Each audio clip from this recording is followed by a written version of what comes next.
Bienvenidos a una nueva entrevista aquí en DFTV para ahondar en el precio internacional del petróleo, hacer algunas proyecciones y también sobre la bencina en nuestro país. Estamos junto a Alexis Oces, jefe de estudios de Exdirect. Alexis, muchas gracias por estar aquí con nosotros. No, muchas gracias por invitarme. Lo que hemos visto en los últimos días ha sido que el petróleo ha estado al alza por lo que está ocurriendo en Irak. ¿Cuáles son las proyecciones que tienen ustedes para el crudo, tanto el WTI como el Brent? O sea, tienes ahí dos instrumentos que se mueven totalmente distintos. El Brent es el que está internalizando mucho más las tensiones que hay en Medio Oriente y sobre todo los que hay en Irak. Poniendo en perspectiva, todo eso trae consigo que inmediatamente también el precio del BTI tiende a subir por una relación de precio del petróleo a nivel internacional. Pero ¿cuáles son las variables que unen estos dos? Por ejemplo, cuando tú empiezas a analizar Irak, te das cuenta que están los kurdos al medio, que es donde están las mayores refinerías de petróleo en el mundo. Y eso es lo que se teme, que la amenaza de los rebeldes que puedan tomarse esa refinería, la principal del país. Exacto, y todos esos rebeldes vienen por los lados. Entonces imagínate que está al medio y vienen los rebeldes por los lados a atacar. Entonces eso significa que podrían tomarse las refinerías. Ya ayer habían tomado, lo habían desalojado y eso creó un poco de tensión respecto al precio del petróleo, principalmente el Brent, a nivel internacional. Las proyecciones apuntan a que el precio del Brent debiese estar en torno a los 120, incluso 122 dólares, que eran los niveles máximos. Hoy día estábamos alrededor de 116 dólares aproximadamente. Entonces te quedan 4 o 6 dólares más para que tienda a subir el precio. Pero ¿qué es lo que pasa en sí? Porque como Irak es el segundo productor a nivel internacional de la OPEP, tú dices, bueno, ¿qué va a pasar si los rebeldes se toman realmente esas refinerías? ¿Qué va a pasar con la producción mundial del petróleo? Claro, a lo mejor se pone en riesgo el suministro también. Sí, pero eso no va a pasar y ahí hay una arista que nosotros hemos detectado que en el corto plazo eso no va a suceder porque los 3.3 millones de barriles de petróleo que tiene Irak que produce van a suplir con lo que hace Arabia Saudita, que Arabia Saudita tiene la capacidad para aumentar 3.3 millones de petróleo. Por lo tanto, en el corto plazo no hay un efecto inmediato, no hay un efecto de riesgo. El problema está en el largo plazo, porque Arabia Saudita no puede suplir en el largo plazo lo que suceda con Irak. O sea, no podrían suplirlo durante 6 meses, por ejemplo. O incluso más, no van a tener ese efecto. Y es ahí donde Estados Unidos tiene incentivos o tiene algunos objetivos puestos en cómo van a afrontar Irak en este sentido. ¿Y por qué? Fíjate que cuando destituyeron a Saddam Hussein, Estados Unidos o Irak duplicó su producción de petróleo, solamente porque Estados Unidos estuvo ahí. Entonces eso hace que las perspectivas en términos de producción sean mucho mayores en el más largo plazo. El problema más grande va a ser si Estados Unidos no interfiere, algo que es muy raro que no suceda. Estados Unidos igual va a interferir porque tiene intereses económicos detrás de esto. Por supuesto, y de a poco ha ido avanzando con los asesores militares que envía. Con asesores militares, sí, pero cuando uno analiza Irak en sí, yo he escuchado un poco al director de la CIA de Estados Unidos cuando decía qué puede pasar con Irak, y una de las variables que tenía era el hecho que Irak se desintegrara completamente, y eso pasa porque, claro, los kurdos que están ahí representan alrededor del 75% que pasa por ahí de lo que se produce en petróleo, entonces es una ciudad muy rica en ese sentido.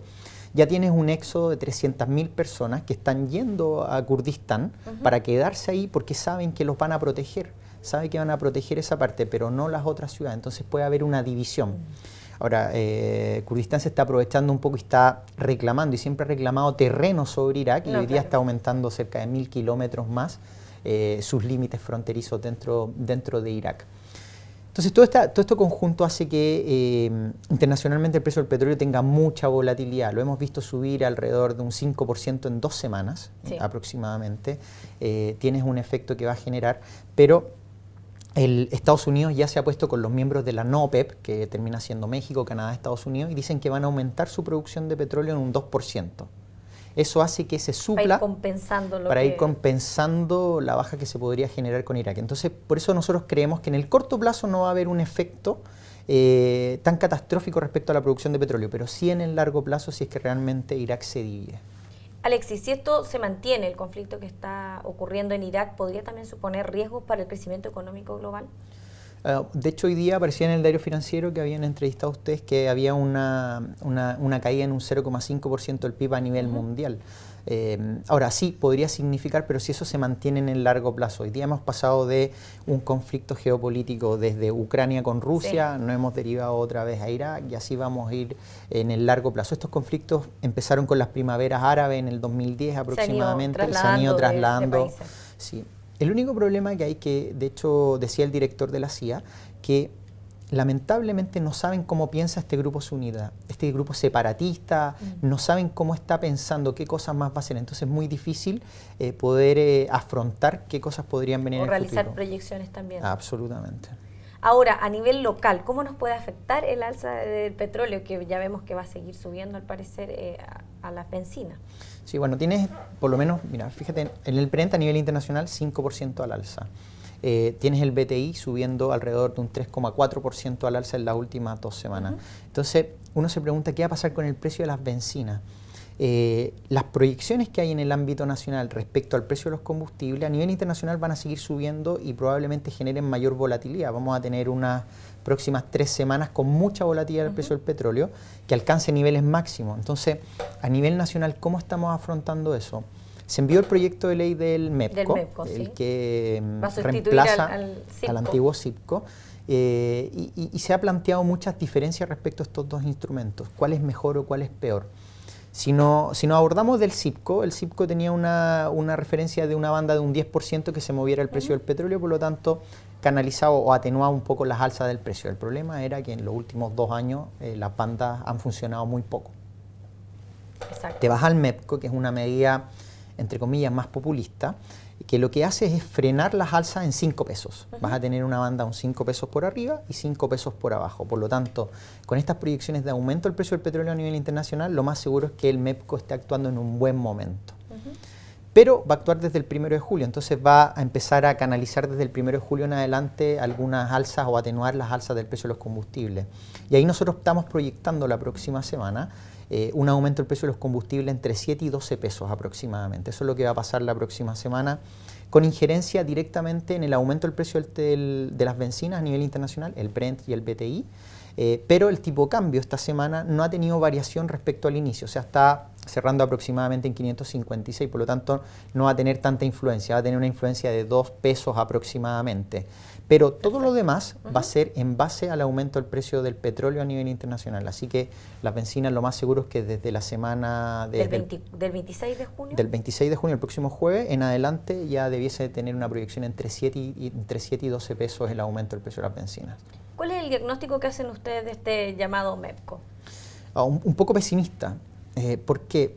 Porque hay unas variables. Por ejemplo, el MEPCO ya sabemos que la banda es 5 pesos. 5 pesos, sí.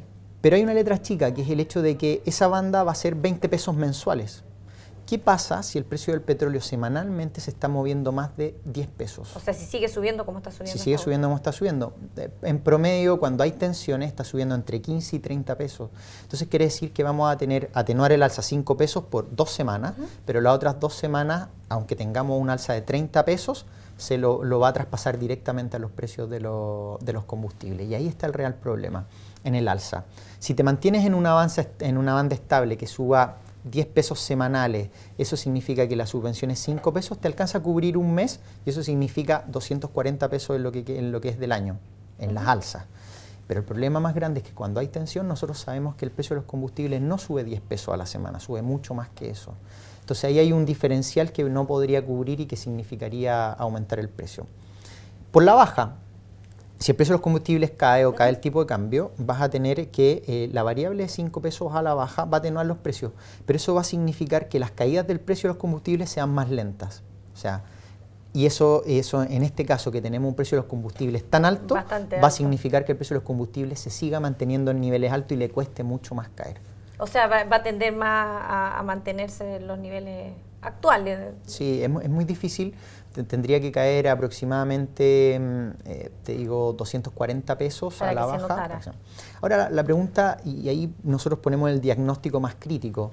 Si tienen 600 millones de dólares para tener este fondo, que dicen que sale desde los impuestos específicos que salen, ¿por qué no rebajar directamente el impuesto específico? El impuesto específico hoy día está en 252 pesos, o sea, podríamos tener un precio de las bencinas en 650 pesos, pero está 900 pesos aproximadamente. y solamente por impuesto específico. Entonces, ponerle esta banda significa mantener el precio en estos niveles altos por un periodo prolongado. ¿Hubiese sido mejor mantener el CIPCO? Tampoco es bueno, porque si tú mantienes el CIPCO, esas bandas no hubiesen actuado, ni siquiera con estos aumentos del precio del petróleo que no alcanzan a superar los 5% en lo que va de 2 semanas. Pero sí podría haberse acortado la banda. Ahora, una diferencia que hay entre el MEPCO y el CIPCO es que tiene 3 variables. Primero, que el MEPCO se ajusta al peso, no al dólar a nivel internacional, por lo tanto, ese efecto del tipo de cambio que el Banco Central puso en su última hoja que decía todos los impactos que tiene el tipo de cambio respecto al petróleo, y se da cuenta que en los últimos 4 meses el tipo de cambio es lo que más ha impactado en el precio del combustible. Bueno, eso aparece ahí, primero. Lo segundo es el hecho de esa banda que desde 10% se baja a un 5%. Y lo tercero, que dejan entreabierto la posibilidad de que si faltan fondos, lo podrían sacar desde el impuesto específico a los combustibles, o sea, rebajar un poco, quitar de ahí. Entonces la pregunta es, si van a estar sacando ahí, ¿por qué no rebajan directo el impuesto específico? Y así logramos atenuar las bencinas mucho más abajo. Esa sería quizá una buena noticia para los automovilistas. Así es.